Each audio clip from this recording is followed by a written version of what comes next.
ez a tolajtest annak az iránynak megfelelően elmozdul valamelyik irányba, éppen attól függően, hogy merre állóssél meg a dugattyútest, és akkor amikor beengedem a gőzt ugye a szabályzóval, akkor ezen a lyukon keresztül bemegy a gőz, és az mozgatja a dugattyút. És én ezzel azt a százalékot csökkentem, hogy mekkora térben kapja meg ugyanazt a nyomású gőzt.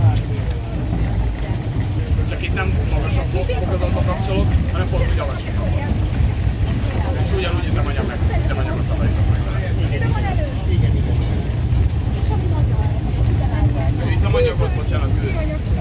De itt nem az üzemanyagot takarítom meg, hanem a gőz. De persze azt is. Azért nem minden milyen stílusú de lehet ezzel vadállat módjára menni. Csak nem magasabb értelme is. Egyrészt a gőzt is elpocsékolom, pillanatok alatt meg a szeret, és utána meg a fűtő engem tudsz, hogy ki a fenét műveletem.